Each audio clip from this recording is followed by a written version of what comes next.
Hello, everyone. Happy Monday. My name is Teresa Hitchens Olson, and I am the Director of College Access at Great River. Some of you may, hopefully most of you know me. Some of you may not know me. I have been the director here for 6 years, and I am also a Bush Fellow for the state of Minnesota for college accessibility. And I serve on several boards in higher education at different universities throughout the country. So this is something that I'm incredibly passionate about. And yeah, as the kids will tell you, I eat and breathe it, and they come in my office and talk to me about it all the time. So we're going to get started. It is, as you heard, that robotic voice being recorded, and Stacy will be sending out a copy of this to all senior families. All right. You want me to just go over the quick logistics of the meeting? Sure. I was going to do it on this slide, but you Oh, you were? Yeah. Okay, and then I'll turn my video off. So I'm Stacy Krieger. If you don't know me, I'm the Director of Administration, and I am just here to back Teresa up tonight. And if you have questions, feel free to put them in the Q&A at the bottom. So if you look at the bottom of your screen, you should have a little Q&A function. And if you click that, you can enter any questions you have. We're not going to stop throughout the presentation to answer questions, but at the end, we'll go through and answer them. And if Teresa answers your question as we go along, then we'll just, skip that. Otherwise, we'll get to it at the end. All right, so use the Q&A function. That's going to be the best way for us to keep track of which questions have been answered. All right, thanks, Teresa. Yeah, thank you, Stacy. So the overview of our first steps at GRS for college is that most of you attended a college night in, what was it, April? Feels like the pandemic has stretched time for me. So that fact, I'm going to go over some of the things that we covered there and some of the things that have changed for this year, as things are constantly changing in this new normal. And again, as Stacy said, I will be answering questions at the end. So the reason I am doing this a little bit earlier this year, as far as college meeting, is we are going to start promptly this Wednesday with college workshops for all seniors. Their main support for their Common App applications, I will go over with them how to set up an account, how to list activities, tips for writing their essay. This is what we offer as far as college support, are these types of workshops all the way throughout the year. College visits are also happening in September and October. I have been working a lot in getting those all booked. Seniors have access to them now and can see them on their Google Doc. It is a living, breathing document, which means that I'm trying to organize about 60 people. So that's always fun. And getting them, some of them will be coming in person and some of them will be coming virtually. You should know, because I think it's important to know, that I asked that I want them to be vaccinated before they enter my building, that they wear masks at that whole time, and I provide sanitizer for them as well as adults. Some will be coming virtually, and so they're unable to travel at this time. So we have a hybrid this year of both in person and virtually. I would say that a majority right now, which I'm excited about, are in person so that they can see our school, meet our students who will be applying, and ask those questions in real time. Again, the students have been sent a list. They must get a pass from their guides to attend. They are responsible for all work missed if the visits happen during class time. Students who are applying for Quest Bridge or Early Decision have an IEP or the first people in their family to go to college may set up an individual appointment with me, and they will have their applications reviewed in September and October. I am not opening up individual appointments to people who are applying regular decision or early action until this first wave of students have one appointment at least to get through. There are 70 students right now enrolled in the class of 2022, and only one of me. I am trying to do this job not only intently, but also to keep from teacher burnout. As some of you know, we are losing teachers in the education department at a rapid rate. And I think self-care is important. I think self-care should be modeled to students, and also really clear boundary and good boundary setting by me and a school, honestly. What we are looking at, flipped over for you. What is the college program's responsibility? And that would be me, because I am the one staff member of the college program right now. A holistic approach of getting to know each and every student, setting up college visits from around the country. I help students again with those workshops, and I ask that every student, before they send out their application, have me read it from beginning to end. And I am committed to doing that for every student at Great River. We work very differently than other college programs across the country. Most college counselors right now have what is called a blackout date, and you cannot schedule any appointments or see that college person from the end of September until December 1st. Part of that is the amount of paperwork that person is doing. I think that works against equity. And so I try to make myself available as much as possible while recognizing the humanness of that all. I help teach students how to develop a college list. I address debt and being strategic, and I post scholarships outside of my office constantly. I am very data driven, for those who know me on a personal level, and I adapt each year. I'm adapting very quickly to us still being in the pandemic with one foot in the other world. So we have 2 feet, and I think of one being in the river and one standing on land. And so it is a hybrid of college application this year. And I am doing my best to adapt to that. I help students develop applications showcasing their strengths. I work to address equity issues with students, especially with IEPs and 504s, and addressing equity issues for race, sexuality, and first generation. I supply one parent meeting during those conferences, and I'm fairly flexible of that. If you would like to have your parent meeting before that, we could figure that out. You just email me. But I just want to be clear that especially this year, I am not doing 3 or 4 different parent meetings. So you have 45 minutes to an hour with me at the beginning of this college process, and then one at the end if you need it. And that's what we're gonna work through. I do fee waivers for all students applying for college for free and reduced lunch, and also for ACT testing. GRS is not responsible for sending those ACT scores. And as I said in the last workshop, most colleges are not using them at all this year. What are students responsible for? They are responsible for going to those workshops. They are responsible for managing their deadlines for college. It is impossible for me to know what all 72, when they are applying to 10 to 15 colleges, some of them, what all the different deadlines are. So they are responsible for that. They're responsible for asking for me if they need a fee waiver for free and reduced lunch. They are responsible for asking their guides for reference letters. And also, I'm very big on this gratitude. Guys are not paid or given time during the school day to write these letters. You are looking at a very small staff that is writing sometimes up to 30 or 40 reference letters for students because they require 2 or 3.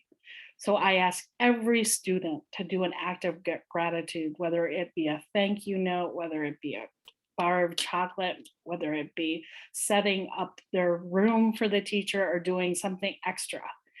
I think this is important for kids to learn because I think it also is about networking. And I think it's important for students to learn how to network when they go out into this adulting world, and showing gratitude for people who do kindness for us. Again, it's not about bribery. I want to be clear about that. It is about gratitude. And that's not only incredibly important in our Montessori view of education, but I believe it shows how we stand out as students from the rest of the pack. All our students are applying through the Common App. So some of you may be getting in your mailbox right now, priority application, fill it out in 10 minutes. The reason I tell students not to do that, one is Great River wasn't able to load all your forms if you do it that way. And so your application is incomplete. Also, you're not getting the most bang for your buck. And I mean that it costs students tens thousands of dollars to just do something really quick and check a box. We're not trying just to check a box. We're trying to be very strategic in the way in which we apply for college. We're trying to get as much scholarship money as possible and to reduce that debt as well as getting accepted to colleges. So make sure that you're using the Common App. That said, there are some colleges like Berkeley, UCLA, Georgetown, which do not use the Common Application. And so there's an extra form outside my office to fill out. If you have a school that is not on the Common App, they are still built around that same premise of the Common App. You can take all your information from the Common App and cut and paste it into a Georgetown application because they're using the same model. And so you're still setting yourself up not only for success, but the most money there is out there, because make no mistake, this is strategic thinking, and it is a game to some extent. My job is to teach you the rules of the game and how to, again, not only succeed, but get some of that financial support. Students are responsible for filling out the letter of rec forms for guides. I have a special form. Some of you have already done that. I am going to have a workshop and talk about that on Wednesday. There is again, a way to fill that out that strengthens your recommendation, and I will go over that on Wednesday. I encourage students to visit the college visits either virtually or in person, and they're responsible for writing their own essay, writing supplements, filling out all aspects of the Common App application or other applications. I will say very clearly that, especially in this time of the pandemic, where we all have a lot of fears around college and acceptance, did we do enough? And all these things are kind of in our head. As parents, it's important that students do their own work, not only because it's very important that students do their own work, but admissions officers are taught to look for quirks from parents in essay writing. For example, people my age put 2 spaces after a period, and people right now at Great River don't do that. And so there's a certain way that someone writes who's my age that a teenager doesn't write, and they will automatically reject an application if they feel like a parent has written any essays. And I just want to say that very, very clearly, because there are some people who will never look at their kids' essay, and that's totally cool, but other people who will try to rewrite it, and that can hurt your student. Students are also responsible for sending in ACT scores when needed. They're also responsible for reviewing their transcript. Hopefully we're way ahead of that. I tried to go over that with everyone when they were a junior. But if you transfer here and you haven't saw your transcript, or you're taking PSEO classes, or you're responsible to make sure that that is accurate, and you can request a transcript from one from me or from Stacy or from the office, and make sure all that information is correct. Students are also responsible for researching and applying for college scholarships. I will list them, but you guys are ultimately responsible for the act.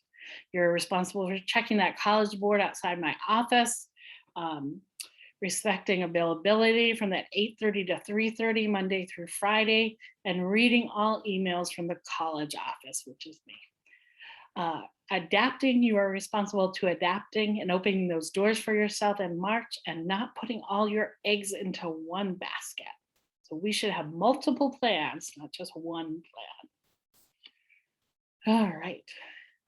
I'm sorry again, my computer is very fun right now.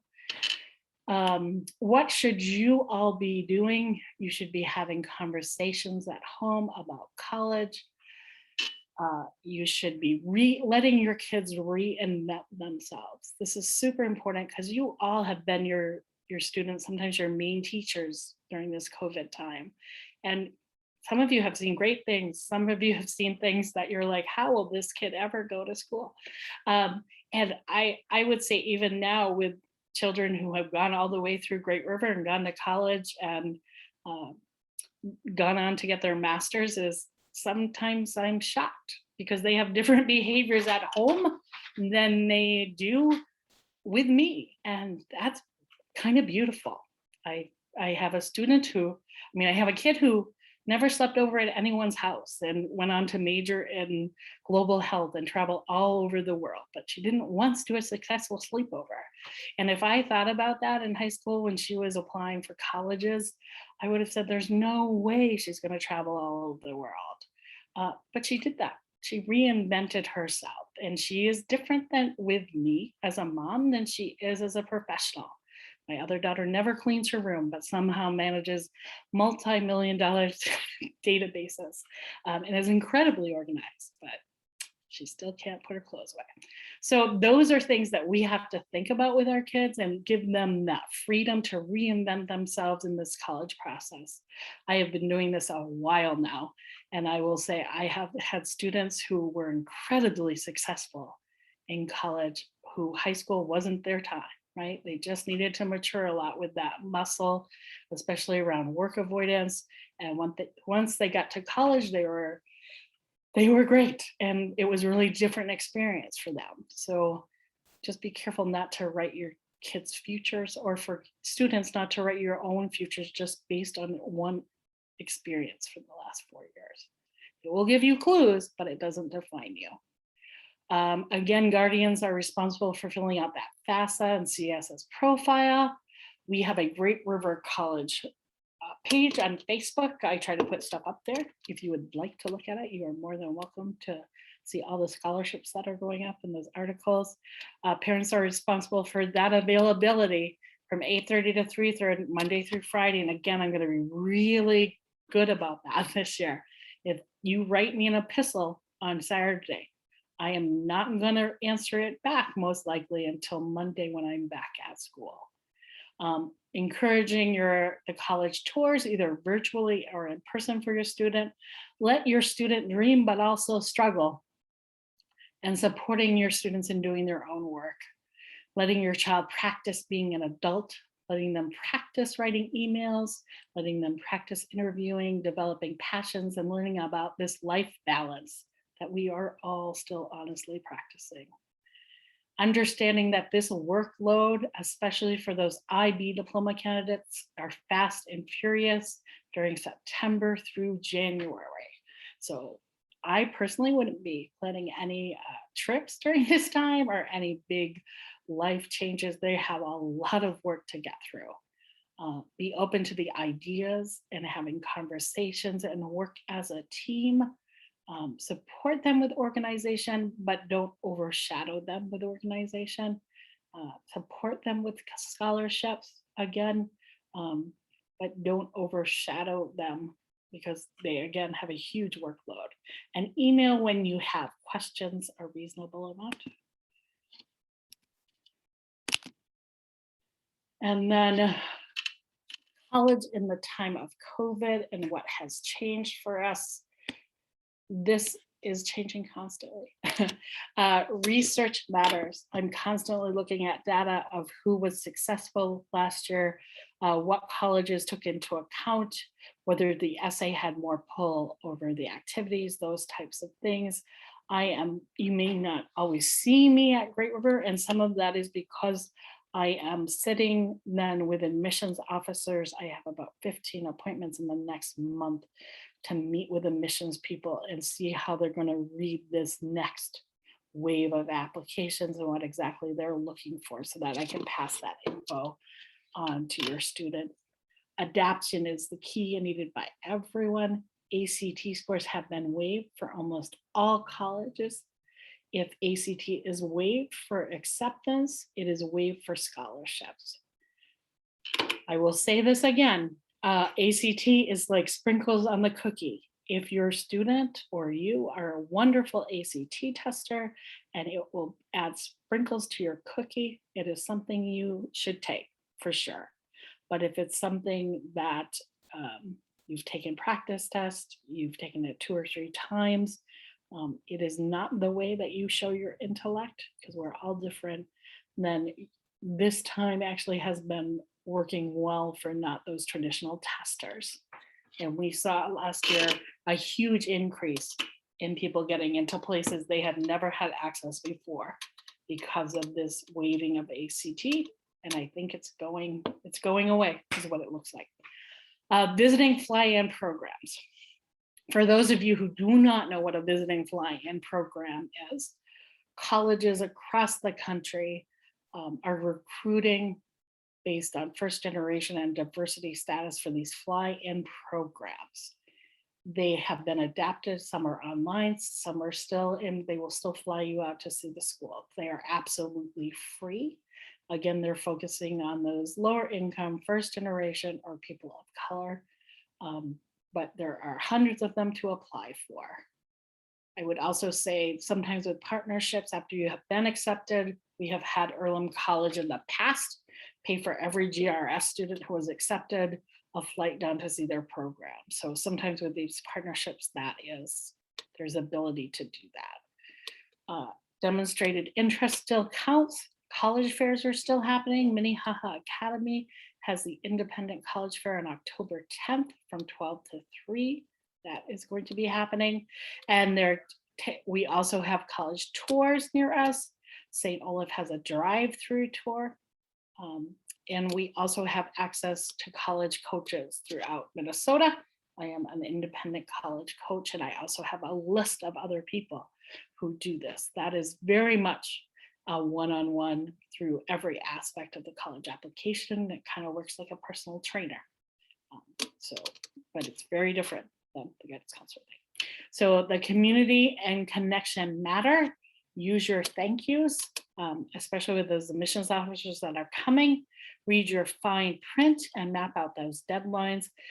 Plan ahead and realize that debt is real and should be addressed with the tools that we have and not that fear. I always tell families we look at what they give us and then we adapt to it. We have been able to get additional scholarships at a lot of schools.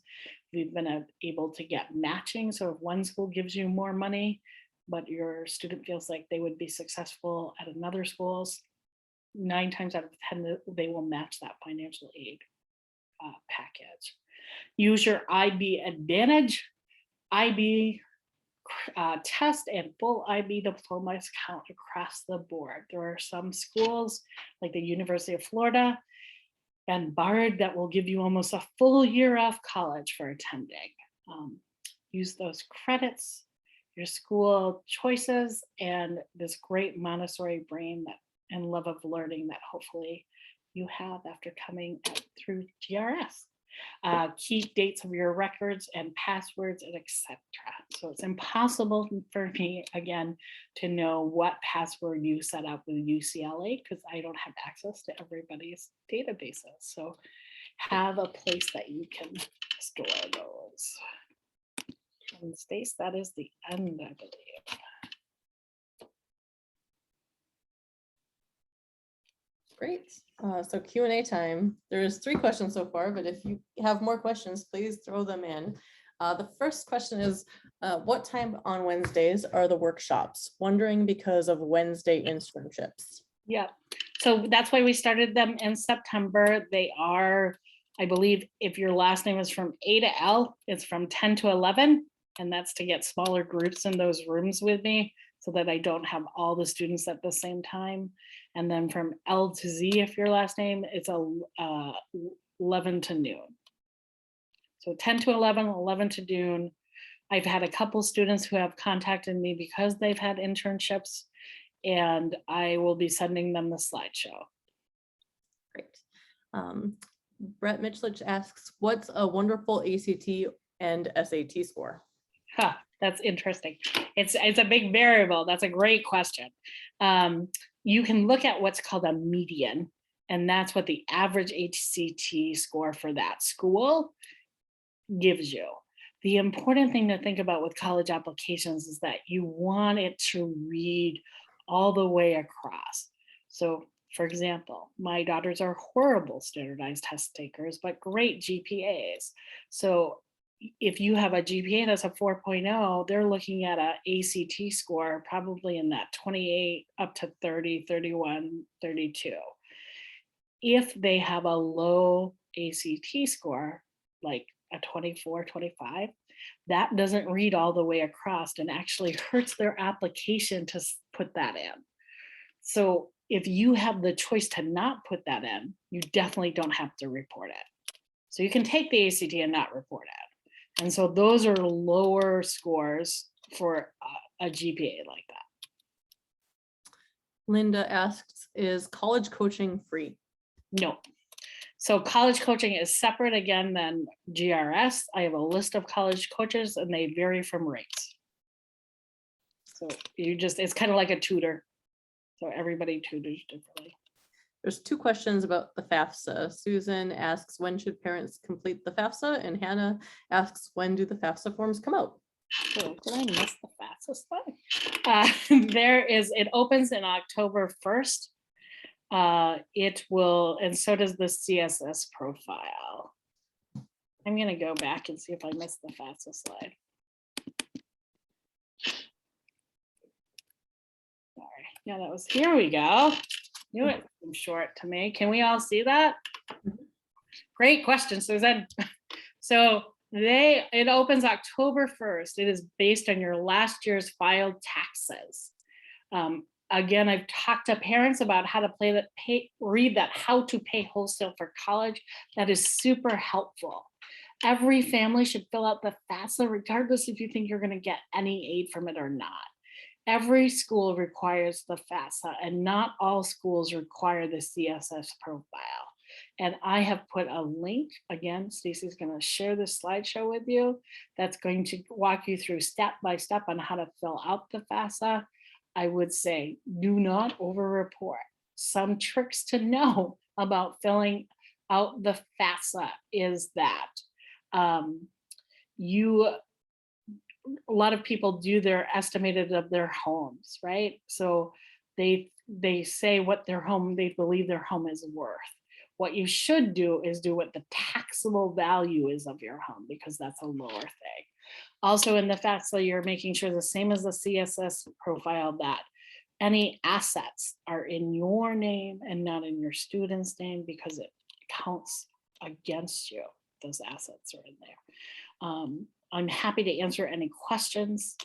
It's kind of like taxes. There's like 100 different ways in which little things to know about the FAFSA and the CSS profile, but I don't fill it out with families.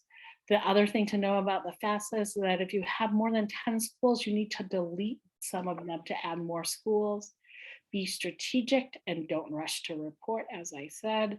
Again, I put up this link. It's a great blog about how to get more money in college from the FAFSA and what to report and not to report.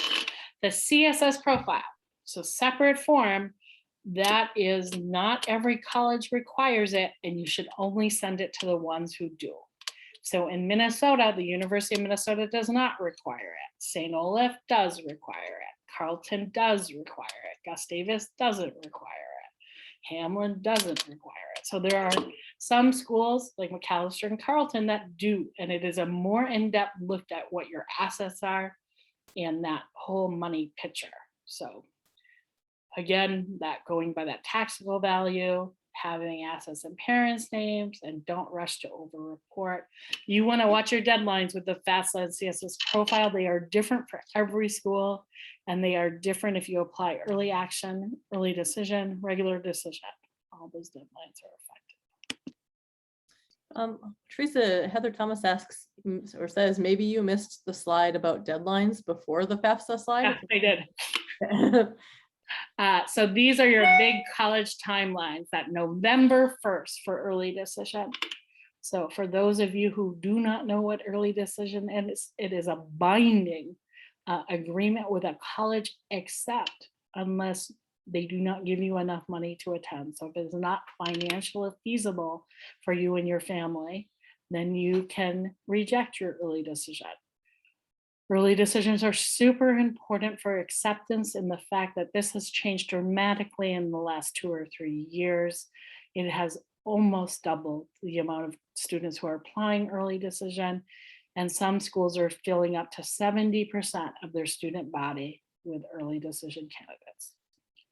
So November 15th, another early decision deadline, and then early action. Early action is not legally binding. It's just getting there early. November 30th is for California schools, not on the CA, which is the common application like Berkeley. So USC is on there, all the Claremont colleges are on, and they don't have that November 30th. October 1st, the FAFSA opens. It closes on June 30th. So that's a big window to be open. October 1st, the CSS profile opens, and the deadlines for when that closes varies by each college.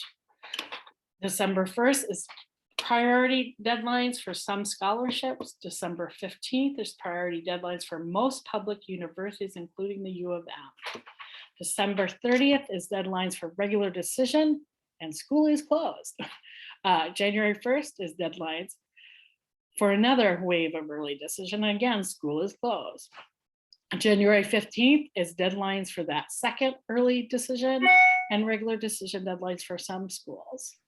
And again, I said that October, CSS profile. May 1st is National College Decision Day. For all those students applying regular decision, you must decide by May 1st what college you are going to attend. May 1st, your deposit is due to one school. You cannot put a deposit on its 2 schools. And this can be waived for lower income students. There, see that there's our skip, and we already went through that. Okay, next question is from Melissa. Does GRS match former students that are in college with current seniors that are interested in that particular college? If not, what's a good way to find out a feel of a college with regard to the student experience? We do that, and we are constantly doing that. Some college visits will even have the alumni show up. So I'm setting those up. That's a wonderful question, because I think that's so important to see how students fit at certain schools. We also have a panel of students who come in during that after they've been accepted, right? So kids aren't generally finding out until that February time. And then I set up a panel when students have to choose from all the schools of students who go there, right? So GRS alum come and say, hey, I'm going to Reed. This is what I really love about it. And I'm going to Lewis and Clark, and this is what I really love about it. So that seniors can ask real questions about that, because they're making some big decisions. Great question. Great. Brett asks, what's a reasonable number of applications to submit? Is there a disadvantage to submitting many applications? Besides the disadvantage to me, the disadvantage there, I say that every school you should have on your list, developing a great college list is important, should do a job. So you can have a school that's a safety school. You might have a reach school. You might have a school that is 100% a full ride for you. But they might have the passion, that special program that you want to go into. So they should each do their job on that list. They just shouldn't be there to fill space. The average person applies right now to 10 schools, 10 to 12, but it's crazy. It didn't used to be that high, but right now it's about 10 to 12 schools. And that doesn't mean that if you just have 5, that's a bad thing, because some people have very unique things they want to go into. And as long as it fulfills, again, you're not putting all your eggs in one basket. You don't have a list where the acceptance rate is like 10%. All of them are 10%. That's a healthy list. It's very diverse in their acceptance rates. Yeah, and also in their money. Someone asks, what's the title of the book you recommended? The title, How to Go to College for Wholesale, does not show up online. How to Pay Wholesale for College.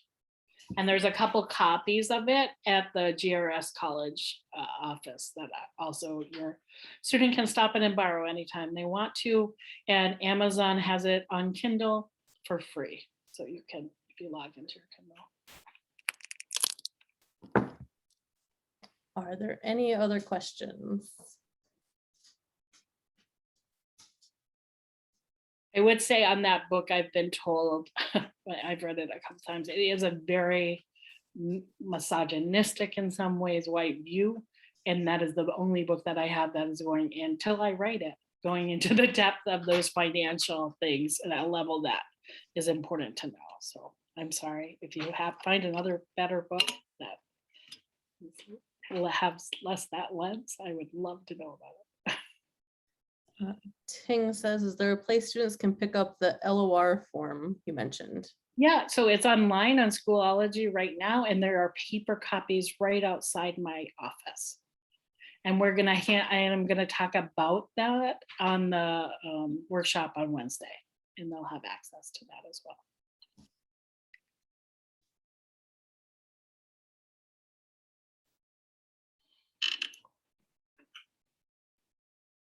It's so weird not seeing any people, Stacy. I feel like I've just talked to you for about college.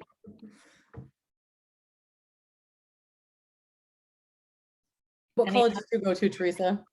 What college did I go to? I started off at University of Southern Maine, and I transferred to England and ended up at Oxford. Oh, lovely. Yeah.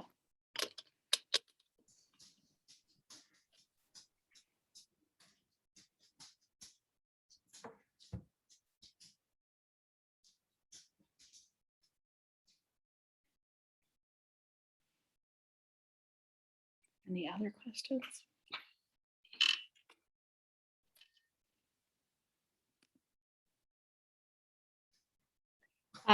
I see a question that says, should we fill out the FAFSA as soon as it opens on October 1st?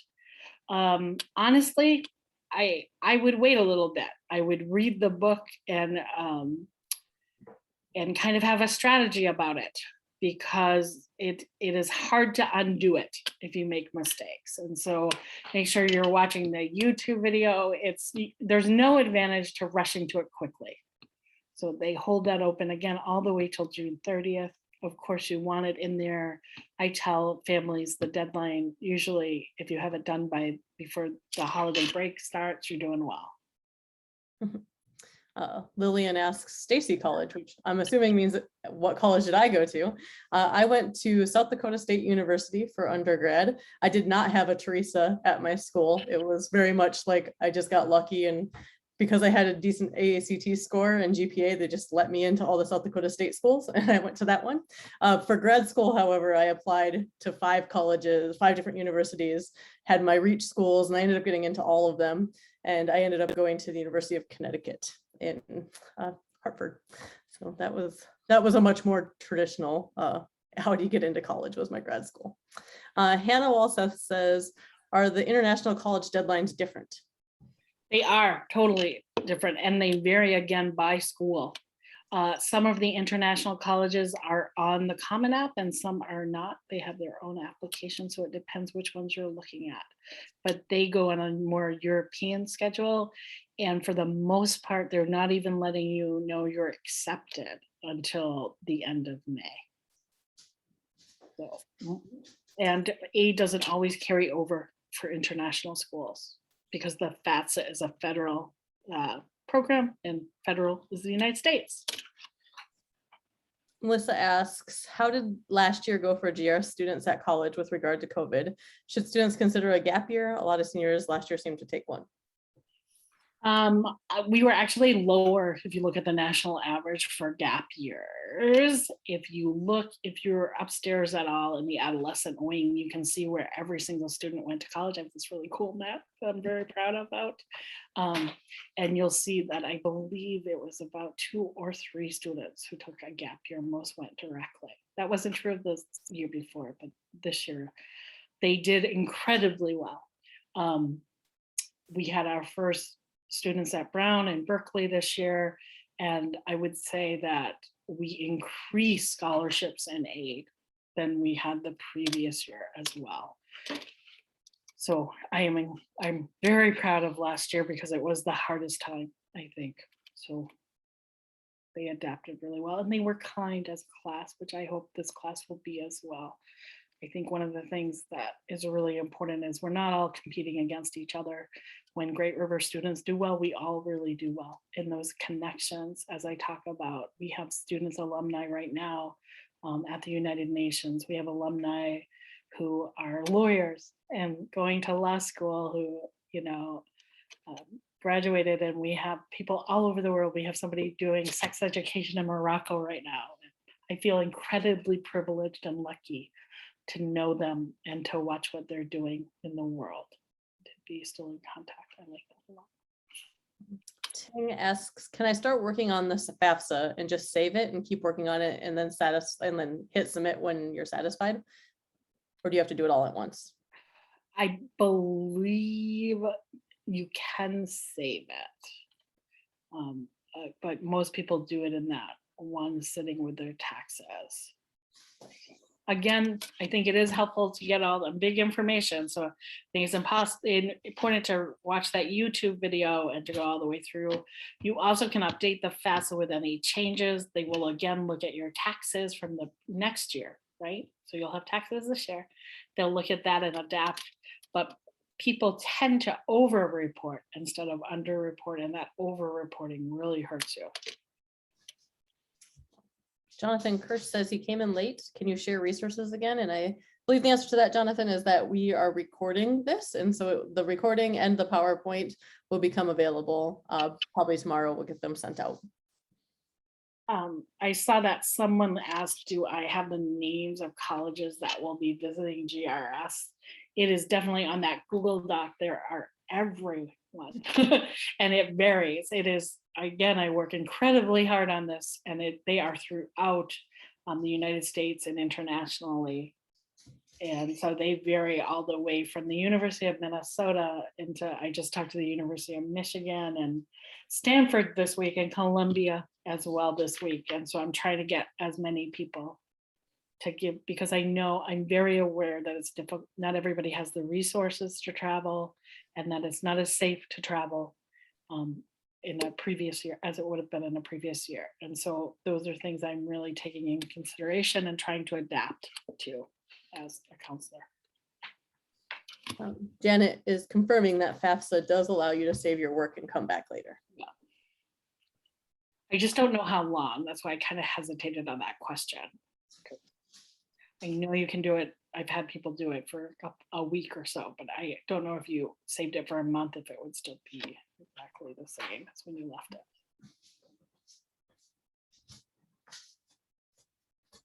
Any other questions? Can you hear my dog click-clacking on the floor behind me? Padme's, she's a little restless. Her legs are sore, so she kind of wanders about.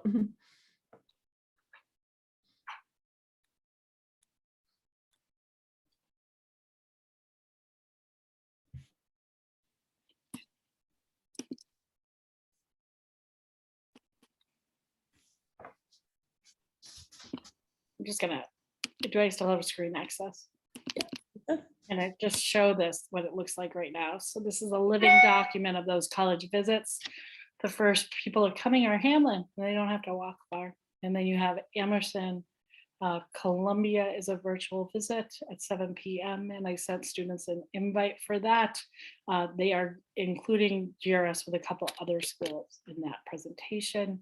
Morse is coming on the 20th, Colby the 22nd, Oberlin, Grinnell. Chapman University is doing a virtual visit. Kenyon, University of Minnesota Duluth. Davidson, University of Minnesota Twin Cities. See, I wasn't lying, you guys. Case Western, Reed College, University of Redlands. Then you have that college fair at Minnehaha Academy. Pitzer, Whitman, NYU, University of Puget Sound, Beloit, Bryn Mawr, Middlebury, Lawrence, St. Olaf, McAllister, Bard. Brown has come to us several times in the past. We are waiting for them. Talked to the dean at the University of Michigan today, and he is planning on coming or doing a virtual. The University of St. Thomas, Reslinger has been in contact with us. Earlham Carleton always comes, Franklin and Marshall, University of Western Michigan, University of Western Washington, Smith always comes, Wesley, Bowdoin and Pomona. I am waiting for their response. Bates, Stanford, I am waiting. Dartmouth, I am waiting. Wesleyan, Caltech, I talked to today, and they're seeing if they can make a virtual visit for us. We have never had a student attend Caltech, and that's something that I want to change. Berkeley, our first student last year, and they're planning on coming, and Harvey Mudd. So that's what I've been doing. Nadine asks if a student has visited a college in person, should they still visit attend one of these to show their interest? 100%, Nadine, and great question. It is ranked for demonstrated interest, and it actually can work against them if they do not come. So great question. Let them see your face. Yeah. And Nadine says, thanks for your work. So great to see the kids getting way more support than I had as a student. I second that. I think my college counselor had a milk crate full of scholarships, and that's kind of, and applications, and that's about all we got. There's like, here you go. I hear that a lot. I hear that a lot from the clients that I have who I coach with, that their guidance counselor doesn't meet with them at all. So I think it's super important. I think it changes our numbers, honestly. So passion. Do what you love.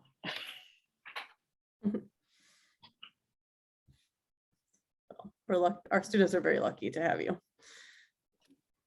I'm getting old though, you guys. Yeah, it's in elementary school. I don't know. we got to get someone that you can train in. That's right. All right. Well, we haven't had any new questions for a while, so I think that's a nice 45-minute presentation. I think that's a pretty good size for a recording too. So, all right. Maisels family says thank you. All right, thanks everybody. All right, take care, everybody. See you on the other side.